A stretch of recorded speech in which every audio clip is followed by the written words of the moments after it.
work. I had to film someone putting a lock on, and yeah, I just took a picture. Good job. Hello, everyone. Well, someone just handed me the thing. And you're just like... I was like, sure, okay, I'll film. And you took a picture. Yeah. Awkward. Realize. Yeah, and that's how you know you're not a techie. Exactly. You're not a real millennial. Hello, everyone. Welcome back to the T.O.A podcast. I am your host, Onvermel. Back here again at the household of the Ek, at the Blacktron base. Blacktron basement. The Blacktron basement. Yes. It's a good way to describe this place. Alpha Centauri basement. Yeah. I prefer the Blacktron basement. I mean, this isn't the Blacktron room, let's be honest. Well, that corner is. I mean, it's not painted Blacktron like your actual building room, but yes, it is pretty close. This is the display room.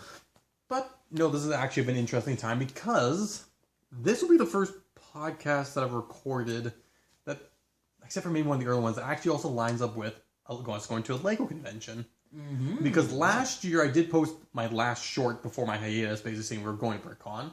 The year before that, I don't remember, but we probably was a podcast, but never really mentioned it. But now, to get no hopes, I know we're not going to BrickCon. That was a few weeks ago, and they moved it to September, and it's just expenses and child stuff like that. Being married affects a lot of things. I wouldn't know. No, you wouldn't. No, this is not a big until you old get married. Bachelor baby Paul. But, our local LUG group, which is, for those who don't know, the LUG group is a Lego user group. And our local one basically... Where's the Lego users group? It's honestly unclear. User or users? Yeah, it's... Lego users group? Lego user group? I think it's users. But the thing is, because you're already having the word group in there, you can do, I think, a singular user, because it's a group of users. Like I said, there's kind of a lot of people aren't sure. Is this a debate you guys have been having on the meetings or something? It's happened a couple times, I think. I'm sure if you look it up, we can figure out. But there is an official one. I just don't know which one it is. Nah, who cares? But our local group is basically has put on a show in Calgary a few times before, and this will be our 10th anniversary. It's just only like it's not our 10th show. It's our 4th. I was there for the first, not as a member. I was just there as a tag along. Yes. I bought Pharaoh's Quest Magnus sets and keychains. It made me very happy. I didn't think a battle pack. I got a lot of Pharaoh's Quest minifigs that day. It was really nice. It was fun. But this is basically going to be the first show that our group's been involved with that I'm actually properly displaying something. Because I have made something out of your stuff before for one Comic Expo, which isn't our show, but we show at it. I made a vehicle. 2 vehicles for a Back to the Future display, but I've never actually brought anything on my own. But the best thing about this is because Dentar is complete. You guys will see. Don't worry, the videos are coming out. I just need to stagnate them. Work in progress. I am milking him. Let's be honest. I made all the shorts before I uploaded them, and so I wasn't like I was just doing work in progress. I just spread them out every Saturday rather than right up because milking, milk cow, but. Because he was done, I was like, I actually have something to display. And he's pretty much the main thing I'm bringing. That and a Rock Raider Millennium Falcon, which... Come on, my best mocks, in my opinion. Could bring more, but I didn't want to bring too much more. I was just Whereas my car is loaded with my stuff. I got, Blacktron, I got boats, I got this townhouse in a thing. That's a little bit odd. An Outback. An Outback, yes. Outback in the back. And Outback in the back, Oh, crikey, mate. Which is a very different thing for you to display at, conventions usually. Because let's be honest, it's just a very different thing for me to build. Normally conventions, I can bring it down to 4 different things we usually bring. Pirate boats, spaceships, castles, and bionicles. Those are pretty much the 4 standard ones. You could put port in there with pirate ships instead of a castle. It still falls under pirates. You build, pirate castles. But typically both, but, those are the 3 things. We don't bring city Sometimes skylines. there's crossover things when you build, a Blacktron boat or a bionicle boat. Wait, that's just me, sorry. My crossovers: purple castle, purple bionicle, purple mech. That's not crossing over. That's just a theme. Fine, I brought space and themed bionicles one time. Yes, see, that's a proper crossover. UFO in the bunch, but so we're going to go to it's called Brick Roundup. It's when this podcast comes out, it's already happened. The weekend of the 14th and 15th. Of October. In Calgary, Alberta. So, if one of you random users happened to be there, you might have seen me. Who knows? Doubtful. There's like 30 of you, and I bet none of you are in Canada except for people I know. And some of the people you know aren't in Canada. Hi guys, Gentle Pitbull. I know you're not in Canada right now. Shout out to you as always. Man to Kill, not in Canada. No, the two, Zach Tapp, you are in Canada and you will be there because yes, you'll be joining us as well. Actually, it's because of loading up the cars. The reason why I'm actually doing a podcast with you today and not Zach, which would normally be his week. Like, I didn't need your help, but I'm like, well, in case this doesn't all fit in my car, we would take the truck. We'll take. And so it was convenient that I'd be here the way, and it's also Thursday, which is my podcast recording day. I pretty much record them the week before I put them out. So you've kind of got time to edit them and put them together. I can postpone it like a normal person. Hey, I haven't been late posting any of them yet. I've been diligent. Don't get me wrong. There's been a few of them that I have finished editing and uploading by like 12:30 of the morning. I'm supposed to put them out. Hey, it's before the deadline. It counts. Not like I say. I'm last minute. I'm a procrastinator. But yeah, no. So we're going to the convention, which would be pretty cool. Unfortunately for us Bionicle fans, there isn't a designated Bionicle section, and we're the only ones bringing Bionicles. But again, it's only like, what, 40 just members? There's 51. I believe there's actually 51 registered people. And I mean, of them, there's like 3 Bionicle builders. They all share the same last name. Oh, really? Yeah, there's you, there's me, and there's our brother. Yes. There's a couple other people who dabble in Bionicle. But they're not bringing anything. I don't think that they have a... But there's no serious Bionicle builders. We are... Even when we went to BrickCon, like the last couple years... like last year, you and me made out 80% of the bulk there. Out of the 3 of us who brought stuff. You and me did 80% of it. Which is a little bit sad because I know BrickCon used to be a much better place for Bionicle. But you also used Swert would go there. What's her name? What's her Bionicle tag name? I don't. Do you remember? I know her real name, but I just can't remember her online name. What was her first name again? Brianna Sledge. For the Bionicle community, for at least the older Bionicle community, the walking community, especially people I think on like mock pages and such, and they would know who she is. And so there were bigger names that would go there, and like I think even one of the owners of BZ Power I saw there one time, and a couple other notable builders were there that first year I went, and so it used to be that there were a Bionicle presence. However, it definitely wasn't the most, I would say, Bionicle friendly place at times. No. That's like Brick Fair, Virginia, I think. Brick Fair, Virginia is the #1 place for Bionicle displays. Like, it's got the biggest, it's got the most, and I would say, actually gives them their space that they need. Which, don't get me wrong, I would love to go to Brick Fair, Virginia. Well, I think Brick Can in Vancouver, the one year I went, there was a couple pretty passionate people, but that was it's also 5.5 years ago now, so who knows what's changed. It's hard to say. I mean, it's not an active theme, so it is a lot harder to motivate people to bring stuff to display that when people, like kids, aren't going to know what it is. A lot of adults aren't going to know what it is. Bionicle has its fan base, yes, but, they don't necessarily get along with the rest of the LEGO fan base. Kind of like train people with other people sometimes. Really, when you think about it, most builders are just niche builders. Like, most people build just castles, or just spaceships, or just... Yeah, if you ever go to a LEGO convention and you are someone displaying stuff, you will notice the different type of group of people. Like, the spacers are very different than the castle builders. They are the most likely to get drink. Yeah, spacers are wild. Castle builders. They're the ones drunk on the Sunday when everyone had to pack up. And then you got like the people who are like college professors who also are like the Technic designers building out a Technic where they have like college paying jobs. And you're just like, you're not very nerdy. But again, you get very different and then you get the people who registered for these conventions, bring 2 things and just hang around the vendors all the time. Zach. Brother. Well, let's just be honest. Conventions are different for some people. Some people go to display their box. Some people go to just look at what other people bring. Some people register not really realizing what they're actually getting into. I'm pretty sure that some people have like registered for the AFOL convention when they thought they were just there to be part of the public. I'm pretty sure there's been some mistakes. I'm sure there has been, and then I think LEGO Convention is a lot also easier to become a displayer than like other like sort of let's something like a comic expo where you have to get like a booth and such. Like with this, it's like you can register, bring a few mocks, boom. It's very low key.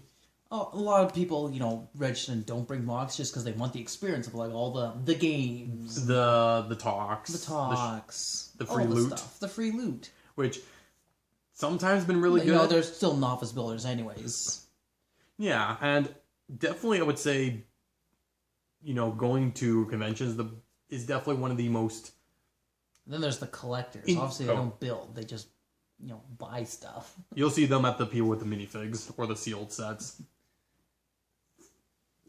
But no, convention definitely. I haven't been to other really conventions outside of I've been to Comic Expo one time, and I pretty much hanged around the Lego table and wandered around, but didn't really experience it. So my experience with conventions is BrickCon, and I really don't know how it would differ from other conventions. I doubt it would differ that much. And I've also been a displayer. I've never been to the part of the public.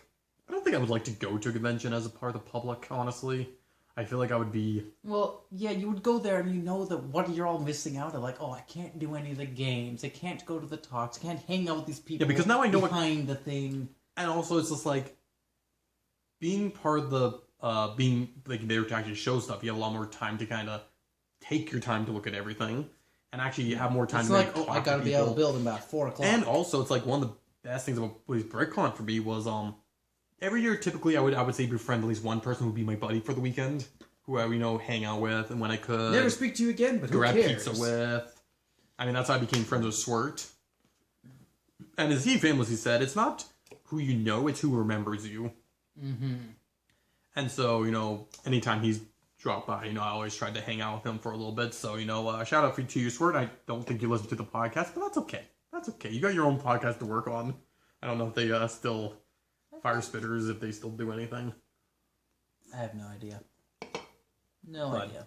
And like I said, my problem is a lot of the people I ended up talking to usually were only there 1 year, weren't there the next year. And I would say though, one of my favorite experiences was just being with the Bonko group at BrickCon, because the first year was you, me, was when I met Swert, and then it was we had matching t-shirts. There was one other guy in the group. I think his name was... I want to call him Mike. No, that doesn't sound... It was a short... Alex? No, Alex was the next year. I can't remember, but he was 4th one, and Swert had gotten us all matching Bionicle shirts from such, so... The Gen 2 Bionicle shirts. And I will say, there was a lot of that weekend just sitting in... And we also had a nice round table, so we had a nice actually empty space behind the table to just chill.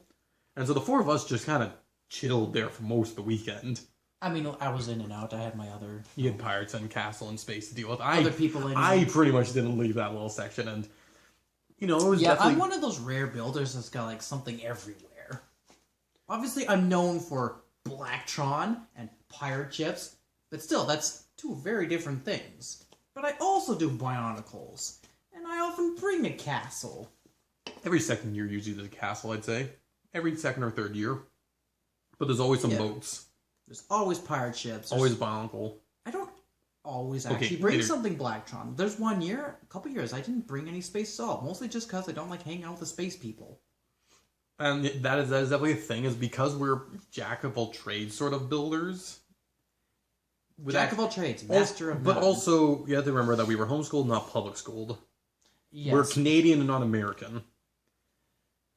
We just don't quite fit in with most of the crowd there. And honestly, that is the reason why I didn't leave much of the Bongo outside the Bongo group, because even then, the other Bongo fans I can tell had very different upbringings and very different, and us being naturally shyer, more introverted. I'm an extrovert, but I live with introverts. With introverted tendencies. Yes, I have a lot of introverted tendencies, but... Where I'm just pure introvert. Pure introvert. You might notice who does most of the talking on this podcast. It is my podcast, after all. I chose a podcast format because I could just talk, and it's great. I'm just here so you have someone to talk to. Oh, it's like to have, a debate or different opinions, but no, it's like that. The first BrickCon was just chilling the Bonko fans, and the second year I went definitely was the best year for me personally, because it was the first year I brought my first Dentar.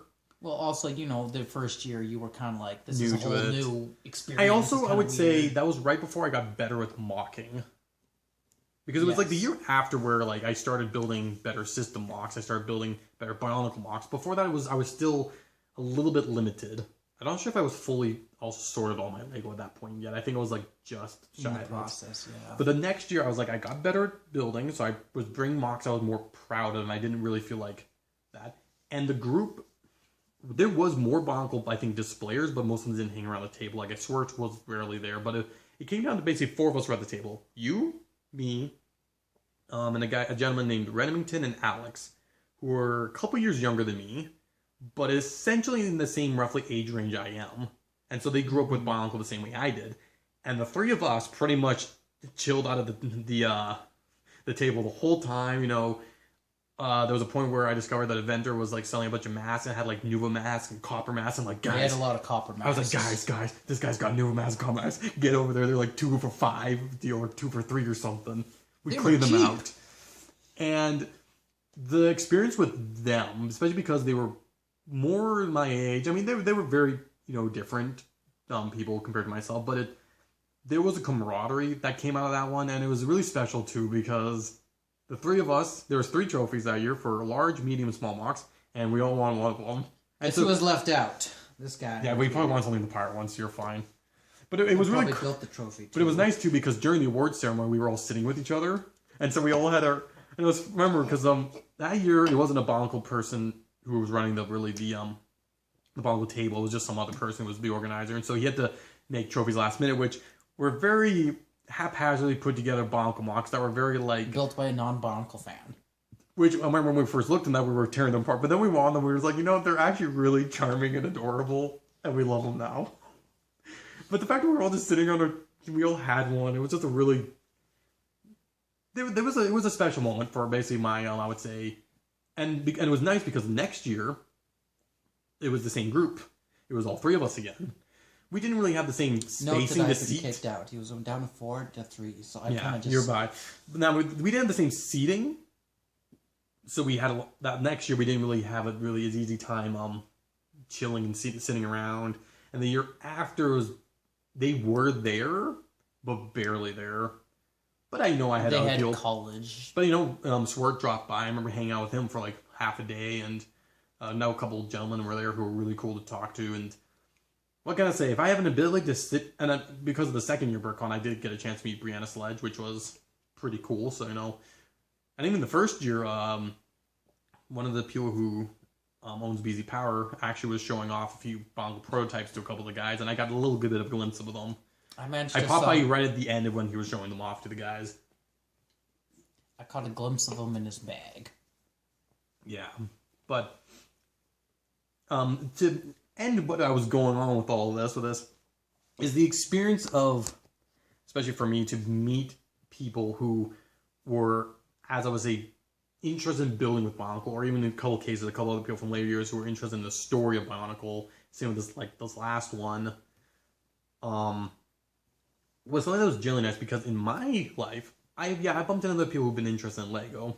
Most of my siblings, or even online, I've talked to people on some forums, but finding people who knew and were interested in Bionicle specifically that I could actually just nerd out about was nigh on impossible.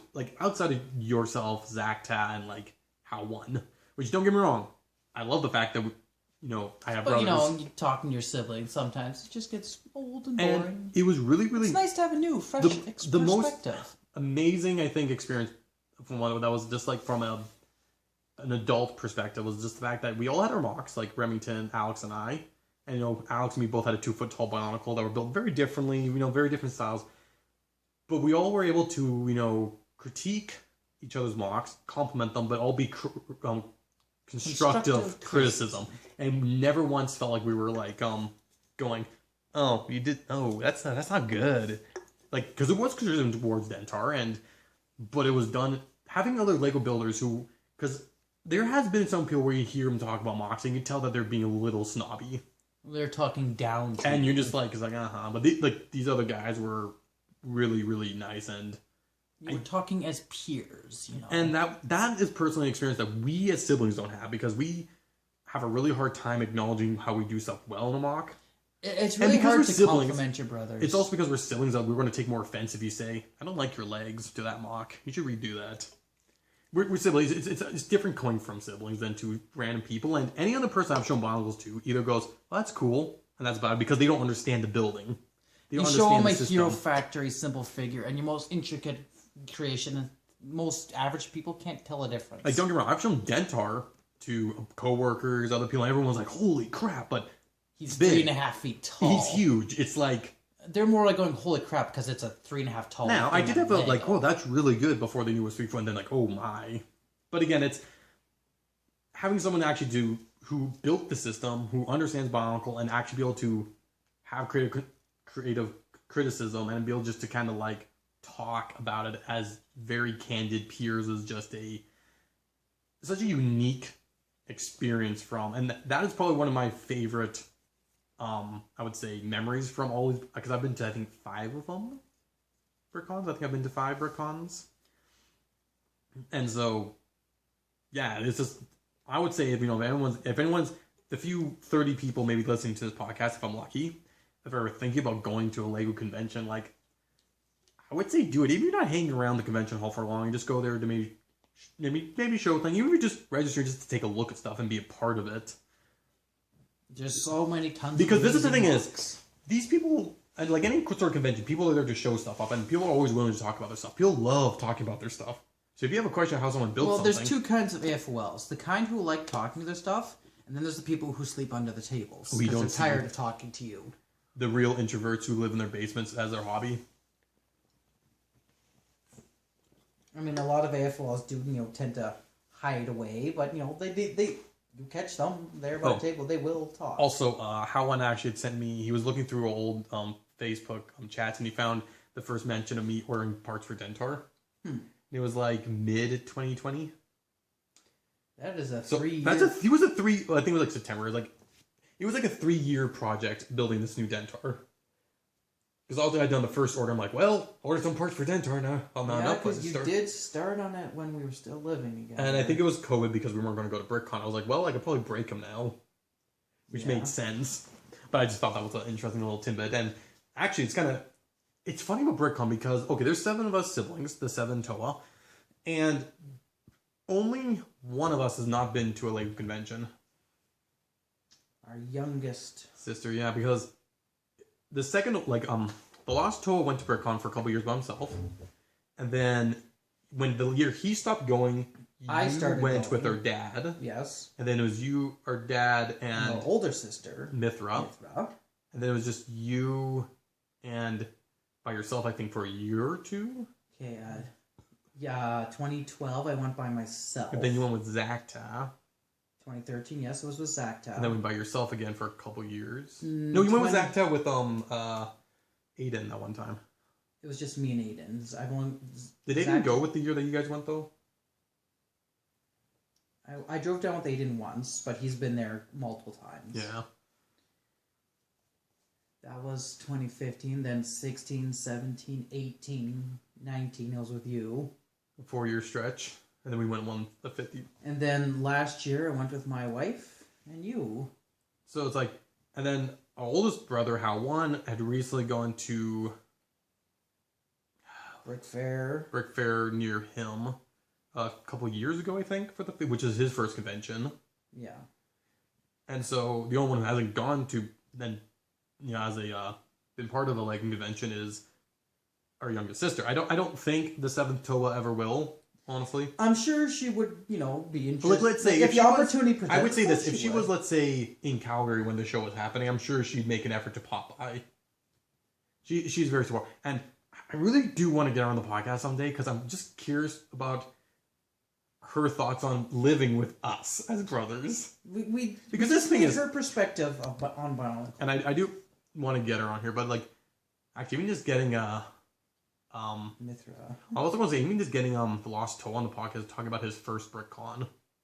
Because even you went by, for your first time, but your first time you at least had an idea what to expect. Yes. Because also we heard the stories and tales and the loot. We saw the loot from him. We had ideas like this glorious thing known as BrickCon. But I'm very curious what it would have been like for him to go, because, before that, none of us went to any conventions. Like, the Lost T.O.A. obviously isn't really into Lego much anymore. But at one swinging point, back. he was the biggest. Well, the thing is, when Into Bongo came Lego. out, he was, up until 2003, he was the guy who knew everything. He played the games. He had was the Lego only one who racers. played Monog when he was He had actually the biggest coming collection. out. He was buying the old sets. He was going to conventions. He was chatting up with the online community. He was posting this stuff. He was running contests. He was all in. And then he fell off the face of the earth. Then he went to like college and Pretty much. moved out. But I mean, he still has an appreciation and enjoying for Lego, but also he's a father with kids and a wife and everything. So he's an adult with a life. He doesn't. And he has other interests too. He's grown out of it as a lifestyle, which is funny because while he was basically, let's say, the top Lego person in the family, how one was like almost pretty much hadn't done anything with it. But the moment that the Lost T.O.A. started like losing interest, how one kind of started getting interest. Yeah, like it was definitely like it wasn't like 0 to 80 or it was a slow, steady incline. Yeah. Wow, we got well. But no, I would like to bring the Lost T.O.A. or even How One both into and talk about their experiences at Lego conventions because it'd be interesting to see, especially Often with us too, it's not just about the convention itself; it's the drive down and just. yeah, it's we sort of- drive down to Seattle from Alberta. Well, it's a lot easier to take Creations. It's only like a 13-hour drive. It's not that 2 bad. days. It's really not that You bad. can do it in 1 day if you're real. I know if you're from dedicated. Britain and you're hearing this, that 13-hour drive sounds like torture to You're you. going across the country twice. But when you live in Alberta, like if you live in 13 Canada, hours, you're barely out of the province. and so like the drive and the journey down is really fun. We don't do sightseeing in Seattle, by the way. We just hang around the vendors pretty much the whole I day. did a little bit last year with my Hey, wife. my fifth year there, I finally went into the Seattle Tower, which is right next to the convention hall. Not anymore, but it was. At least I finally went the year before they moved. Yes. So that worked out well.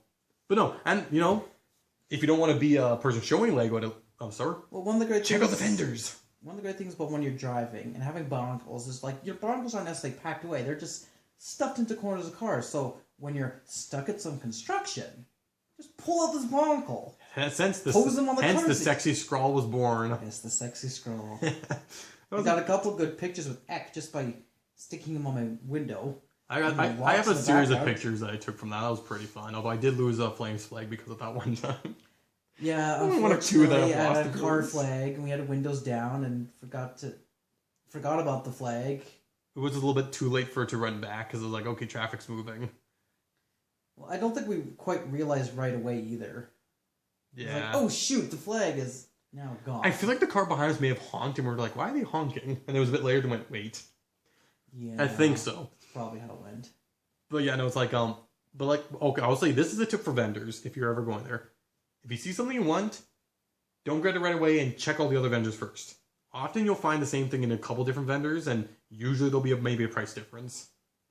And some people might have a complete, the other person might not. It's like I've seen some pretty noticeable price difference between vendors, so it's like Actually, well, like when you've been there, you sometimes realize, like, yes, these guys are always more expensive than those guys, and they're here every year. But sometimes some people But have, those guys are always usually more complete. These guys are kind of just like, it's most of a set in a bag. so I'm like, take your time, like take a little bit of time with vendors and Don't think just about it. spend as soon as you see it. Because I find you usually if people have the same stuff, you might be able to get one slightly cheaper than the other, depending on what Also, you're interested in. Most of them you can haggle the price with. Especially if you get to know them. Maybe, but the thing is, also because we're displayers and Lego fans too. I think there's usually There's that. I think at BrickCon there was always a lot of the vendors have a there's the public's price and then there's the Lego fan. Yes. There's the Private price and the public price. Now don't get me wrong, I think there is always a little bit of haggling because the vendors have that type of business. I mean, there are some who just don't budge whatsoever. There are Yeah. some sticklers for that, which okay, It fair. says $20. I want $20. Like, don't get me wrong, And the GST. Like, don't get me wrong, price it. The GST on vendors, that just seems nuts. I will say this though. Sometimes you can find some really good golden nuggets in vendors. Especially when it comes to Bionicle. Well, 'Cause I some- found a sealed Lewa Nuva for $5. Excellent. And this was deal. like only 6 years ago when he was still like I think commanding like $40 or $50 sealed. I don't think it had skyrocketed to the $100 yet, but around that point he was still like $40 or $50. We found one of the Borak Quest for the Masks, like trading card games or something. You spotted that and you graciously let me have it. Paul, thanks you very much for that. Who's Paul? I don't know. Onvermel's here, not Paul. But yeah, no, it's like I said, you can find remember, just recently we found a guy who found a whole lot of these, so... You got a whole bunch of them. Oh, right, yeah, one of our people in the group actually got a bunch of these, the trading card, starter packs. And so I have all the starter packs now. All of them are, I mean, he did take out the mask because the boxes aren't, like, properly sealed so you can pop out the mask. And I was like, I have every mask. So I was like, you know what, he wants those. I wanted the cards and the packaging. So I got what I wanted, he got what he wanted. We all left happy. But, yeah, so we're pretty much... Oh, that reminds me. I need to bring my red Ruru to trade for some of those. Yes, you should ask him about canisters, too, if you can find them. I don't know if... Yeah. Well, in theory, he's staying in his own place, so I see him tomorrow. Oh, yeah. Dig out your canisters. So we could reach that 30-minute mark. Do you have any other kind of final thoughts about conventions before my brain wanders again? They're fun. Go to one if you can. That's really about it. And okay, no, definitely. Yeah. You'll meet people. You may never talk to them again, but you may have a great weekend. It's like summer camp for adults. For Lego adults. But AFOLs. Thank you all for listening. This has been the T.O.A. Podcast. I have been your host, Onvermel, and we are retiring from the night.